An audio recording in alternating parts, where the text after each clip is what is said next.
How's it going, everybody? I know it's been a while since I made a video, but I had a Bible reading the other night that I just really felt called to share, and I felt like it was a really good message that I wanted to emphasize to everybody on here.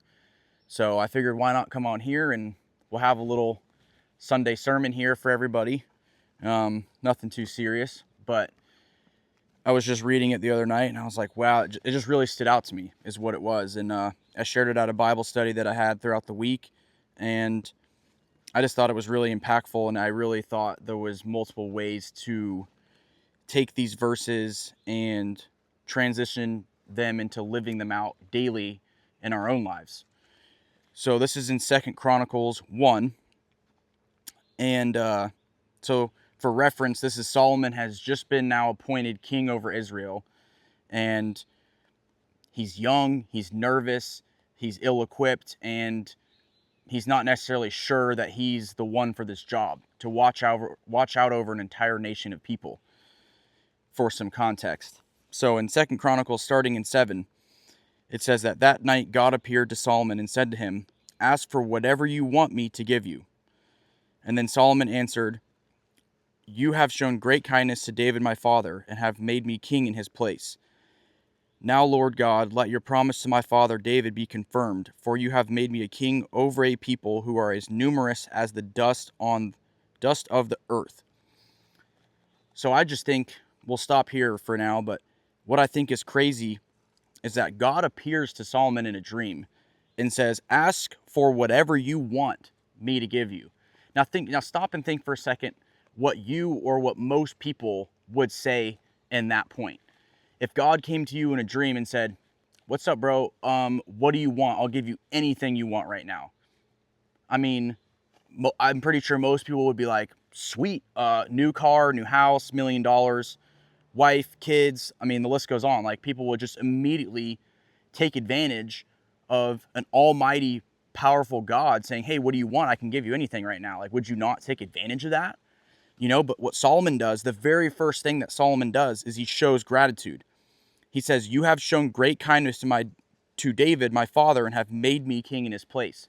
Before he even begins to ask for what he wants, he shows gratitude. And I just thought that was super impactful, thinking, too often a lot of us do that in prayer, where we come to God and say, "Hey, God, give me this, give me this, give me this, give me that." And we're asking, and we're not showing any gratitude or thanks for what he's already given us, what he's already blessed us with in this life.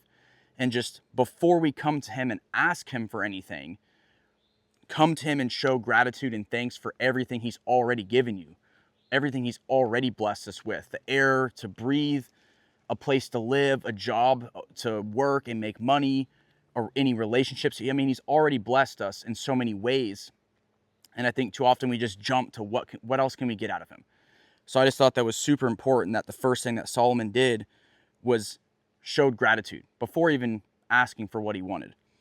So then starting in 10, he says, "Give me wisdom and knowledge, that I may lead this people, for who is able to govern this great people of yours?"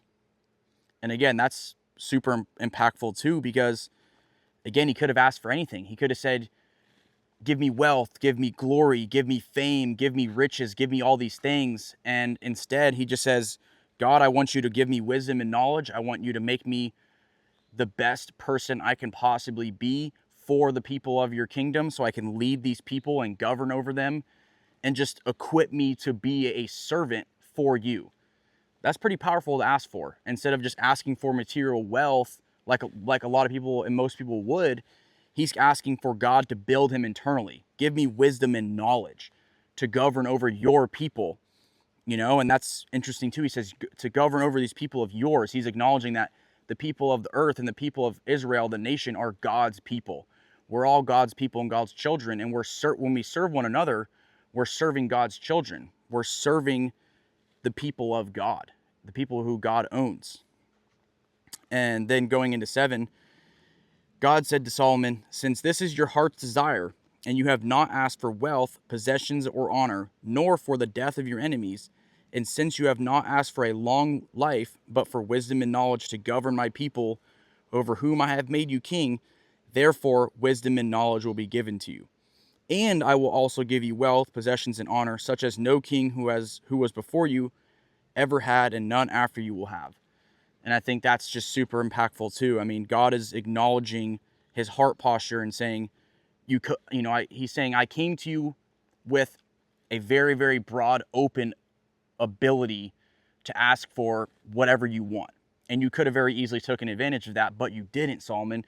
You asked for wealth, you asked for knowledge and wisdom instead of asking for wealth, and instead of asking for honor and fame like a lot of people had. And God is acknowledging that. He's saying, like, thank you, child. Like, thank you for it. Almost like it was a test in a way, but I think, he's just acknowledging that you could have asked for so much more. Like, I gave you a huge opportunity and you didn't take advantage of it. You used that opportunity to greater your relationship with me and to better build yourself to be a servant of my people. And I appreciate that. He's saying, I appreciate the way you responded to me. And then because of that, he's not only getting what he asked for, but he's getting for more, for what he didn't even ask for. And that's kind of giving him a reward of like, hey, I gave you this big opportunity and you answered wisely and you answered in a smart way. So I'm going to bless you not only with what you asked because I'm a great God, but I'm going to bless you with even more, and just go one step further and kind of show you like, I'm proud of you, and I'm thankful that you answered out the way you did.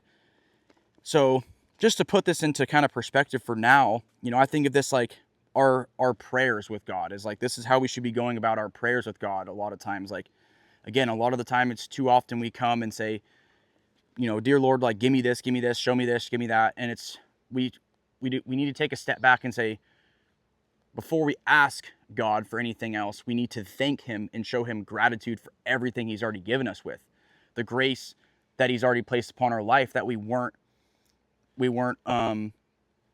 supposed to have. Like, there's nothing that we did that should allow us to have the righteousness and grace of Christ, but he did it anyway. And everything that he's blessed us with, all these opportunities and experiences and relationships that we all have, like, how grateful and blessed are we that we serve a good God that has done all this for us. And we should do that first before we come to him and say, hey, give me this, and see what we can get out of him like a genie. We need to come to him and say, hey, I just want to say I'm thankful. God, I'm just grateful for everything you've done for me and the way you've watched out over me as your child. And I think, yeah, the example that Solomon sets here is just very important. And there's multiple ways that we could pull this into our current lives. And that's just what I immediately thought of is, wow, there's a lot of times where I just come to him in prayer and I'm just asking. I'm saying, hey, God, give me this, or show me this, or do this for me. Instead of saying, you know what, look at all the things that he's already given me. Like, whatever's to come is to come. Like, just stop and take a second to give thanks and to be grateful. And, another important thing is, like, Solomon didn't take advantage of the opportunity that God gave him. Like, God gives us a lot of opportunities in this life, and a lot of people take advantage of that to serve themselves and to serve their wealth and their fame and their glory. But think about taking the opportunities that God gives you and doing everything you can to take those opportunities to serve others and to serve Christ and to serve his kingdom, bringing people closer to him, bringing him more followers and glory to his name. And just, instead of serving yourself and taking the blessings and the gifts of God to better yourself in your own kingdom, take those blessings and gifts and serve others and establish a greater kingdom for God. Instead of establishing your own kingdom and serving your own selfish desires, serve others and serve God in everything that you do.